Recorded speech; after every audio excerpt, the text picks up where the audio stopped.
¿Qué tal amigos? ¿Cómo están? Bienvenidos a nuestro programa Palabras de Vida. Como siempre estamos saliendo con un tema diferente, siempre basado en la palabra de Dios. Hacemos análisis de temáticas actuales, como también hacemos estudios bíblicos, siempre tratando de darle una aplicación obviamente bíblica, tratando de entender la voluntad de Dios, el plan de Dios, el plan perfecto de Dios, como dice la Biblia, la voluntad de Dios agradable y perfecta y lo que Dios tiene planeado para ti, la voluntad que Él tiene para tu persona, para mí, para cualquiera de nosotros, es pues para beneficio nuestro. Nunca Dios nos va a querer hacer daño.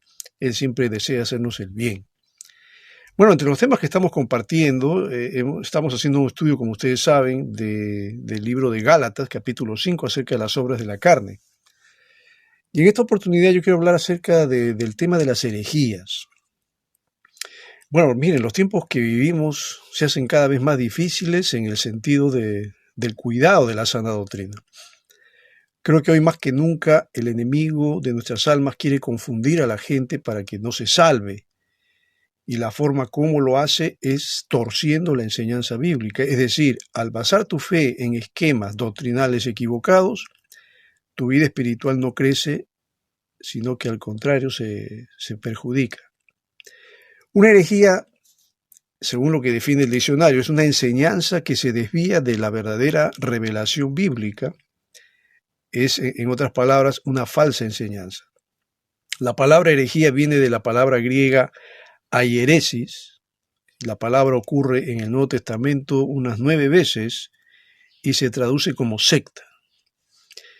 Ahora, las herejías incluyen la negación por ejemplo, del monoteísmo.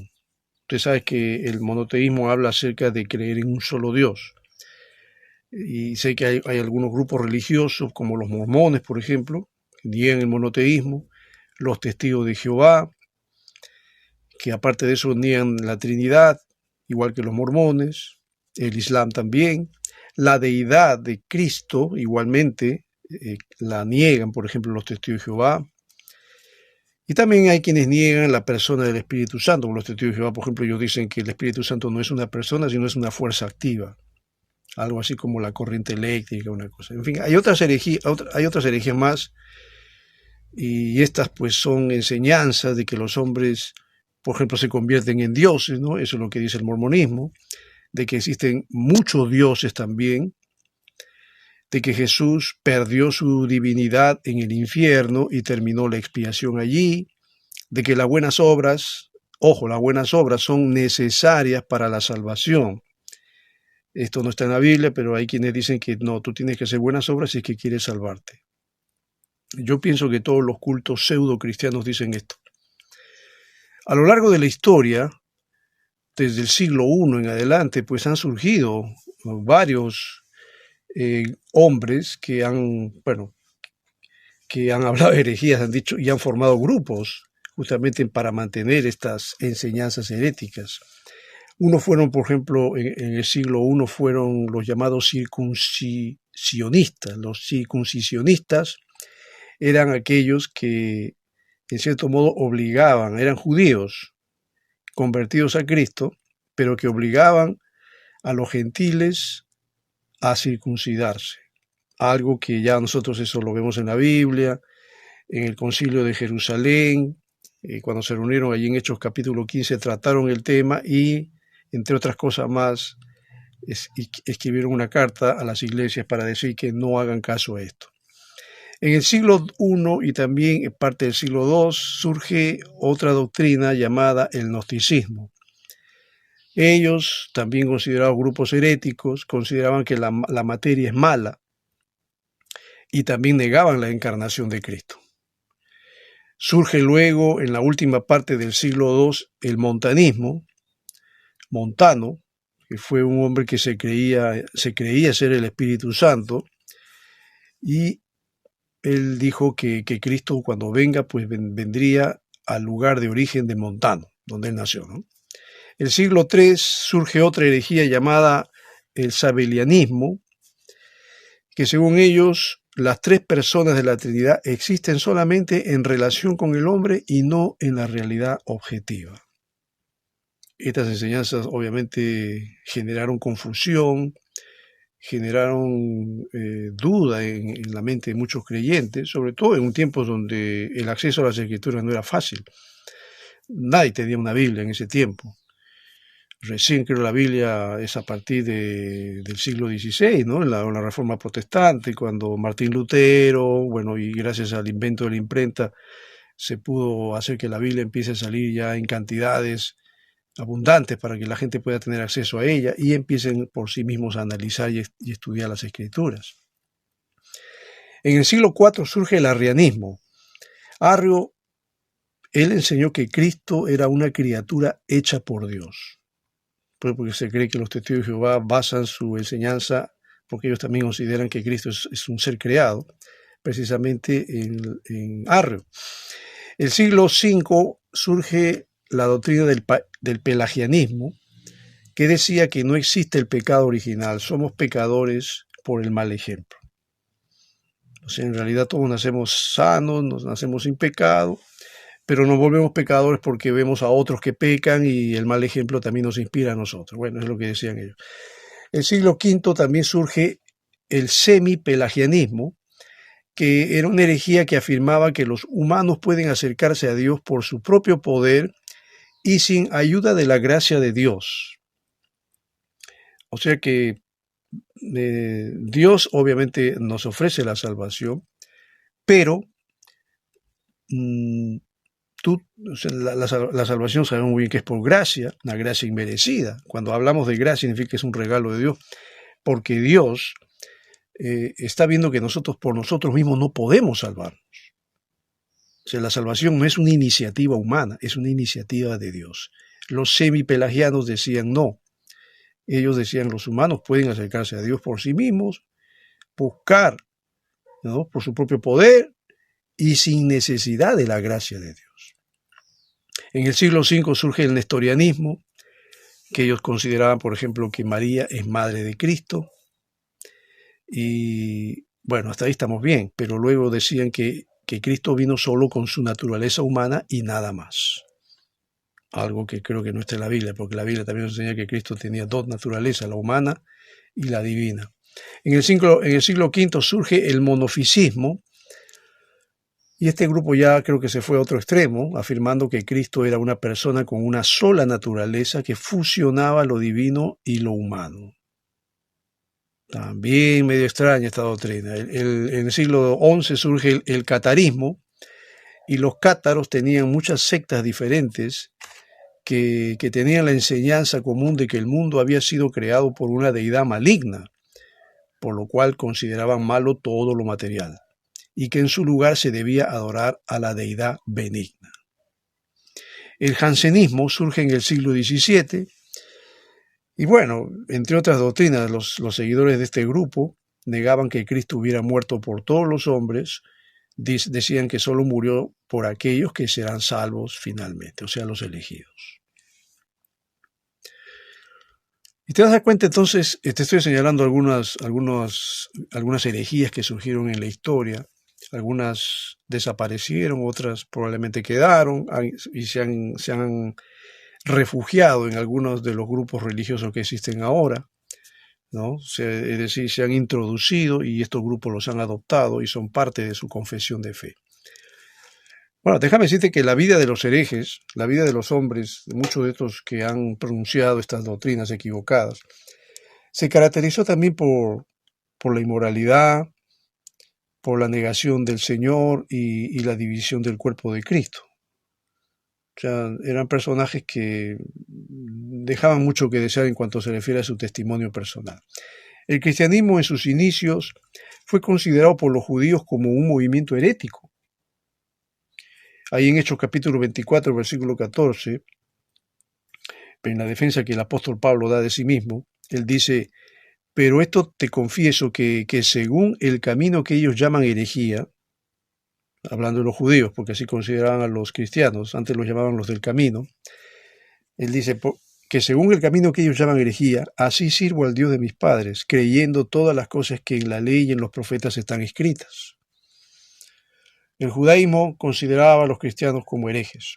Los apóstoles sabían que tras la partida de ellos, ellos sabían que, bueno, en un momento se iban a ir. Entonces, ellos pensaban también que las herejías tendrían lugar en la iglesia y como producto de la acción del enemigo que usaría justamente a lobos rapaces, como bien lo menciona el libro de Hechos capítulo 20, versículo 29 al 30, donde el apóstol Pablo, que él sabe también ya que en cualquier momento se va a ir, él decía, porque yo sé que después de mi partida entrarán en medio de vosotros lobos rapaces que no perdonarán al rebaño, y de vosotros mismos se levantarán hombres que hablen cosas perversas para arrastrar tras sí a los discípulos. Ya el apóstol Pablo estaba viendo el peligro que estaba acercándose a la iglesia una vez que los apóstoles desaparecieran. De ahí la importancia de escribir las epístolas, que fue la iniciativa del apóstol Pablo, que escribió varias de ellas, de los evangelistas, como Mateo, como Marcos, como Lucas, Juan, y entre otros más que escribieron otros libros que dejaron como un legado a la iglesia para que la sana doctrina, la doctrina que ellos habían recibido de parte de Cristo, las enseñanzas de Cristo queden plasmadas y así la iglesia pueda continuar con la doctrina que Jesús nos ha dejado. Bueno, déjame decirte que las herejías han existido, existen y van a seguir existiendo. Es ahí donde la iglesia tiene que estar preparada, la iglesia tiene que estar capacitada, como bien diría el apóstol Pedro, que tenemos que estar preparados para presentar defensa de nuestra fe ante todo aquel que nos demande razón de ella, y tenemos que estar bien plantados y centrados en la sana doctrina. Bueno, yo te hablé acerca de los herejes de antaño, pero también en los tiempos actuales surgieron algunas personas que formaron grupos o sectas religiosas, pero que también contenían herejías. Desde el inicio de los tiempos, como ya mencionamos, han existido profetas que guiaron a las personas para bien o para mal. Pero también han existido charlatanes que a través de mentiras e inventos deliberados llevaron a la gente a situaciones extremas. Un estudio que se hizo, bueno, donde yo tengo acá algunos nombres de algunos personajes, que hay un estudio que hizo una recopilación de los falsos profetas que han conmocionado al mundo. Déjame mencionarte a uno de ellos, por ejemplo, Charles Manson, seguramente has escuchado de él. En la década de los años 60, Manson creó un grupo al cual él llamó La Familia. El nombre es bonito, interesante, atractivo.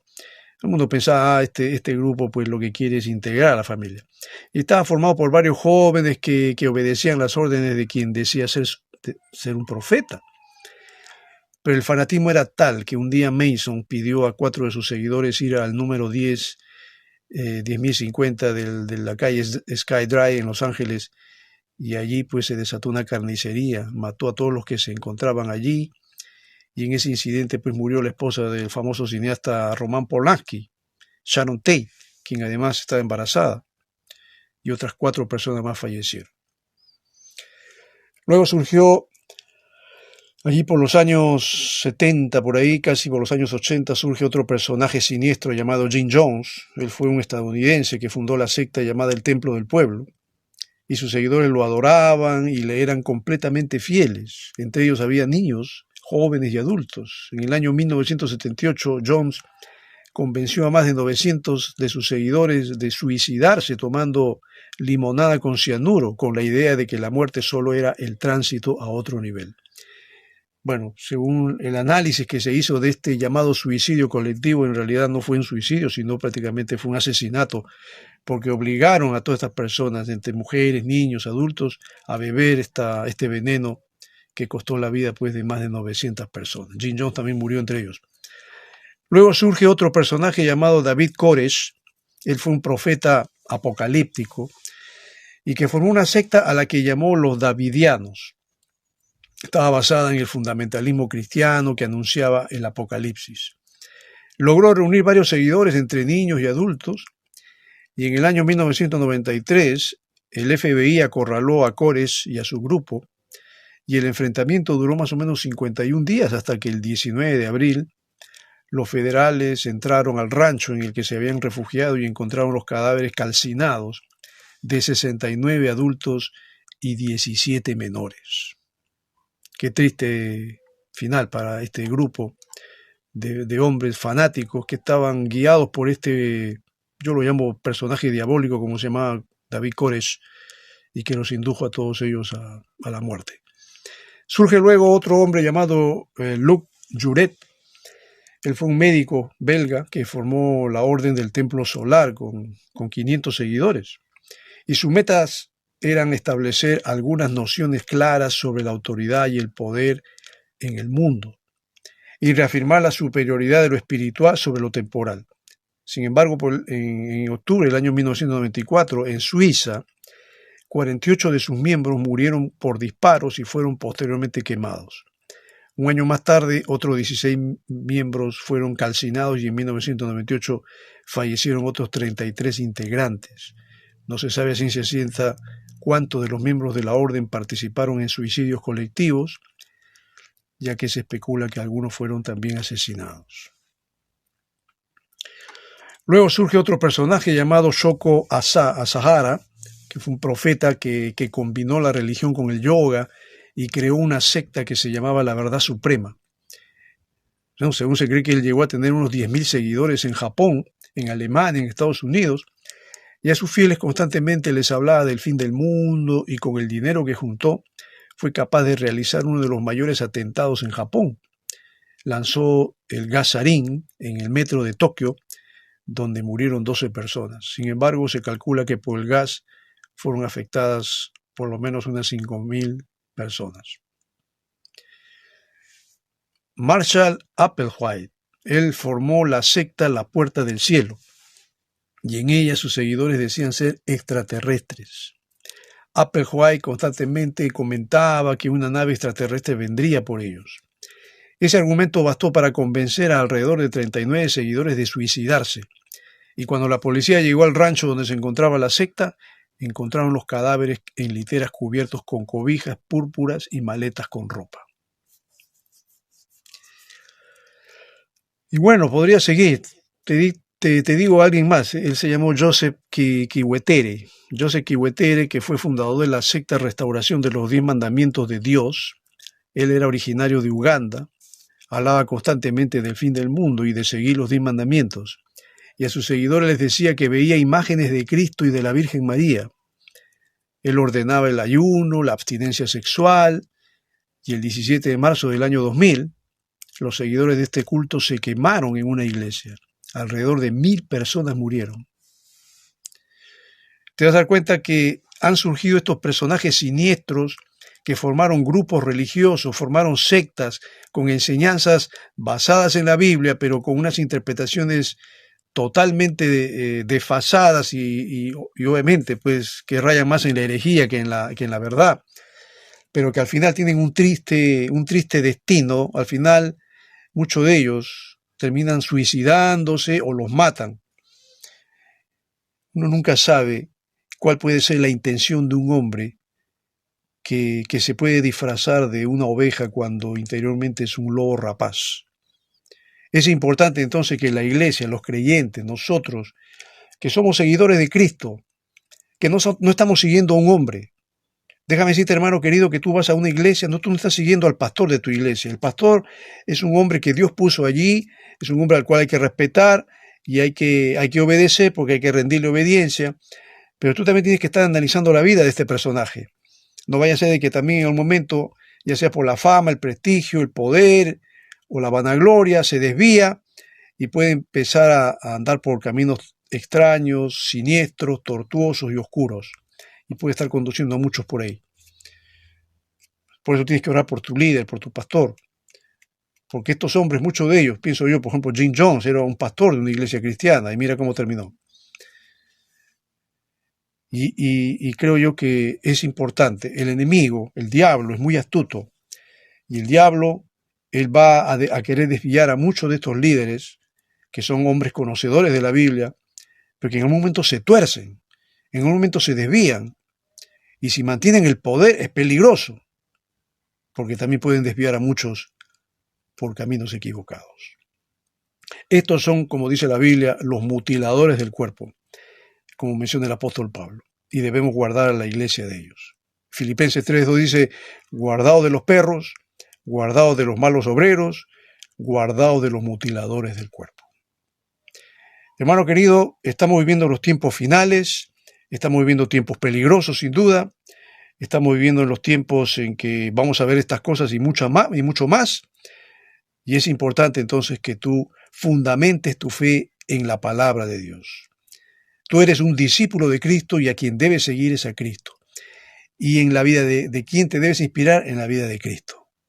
No te estoy diciendo que te alejes de tu iglesia, no me malentiendas, no te estoy diciendo que te apartes de tu iglesia, no. Si en tu iglesia se predica la sana doctrina, sigue adelante. Si en tu iglesia tú estás viendo que el pastor y los maestros están enseñando la palabra de Dios como debe ser, con una correcta interpretación, pues sigue adelante. No tengas tampoco un cristianismo aislado, no te vayas a retraer de la iglesia y vivir tu cristianismo solito ahí en tu casa encerrado. No. Es bueno tener la comunión del cuerpo, es bueno también asistir a la iglesia, es bueno relacionarnos con otros hermanos, porque somos un cuerpo y somos miembros los unos de los otros y tenemos que apoyarnos en oración. Bueno, espero que este tema haya sido de ayuda, de bendición, de inspiración para tu vida. Estamos en contacto en otra oportunidad. Que Dios te bendiga.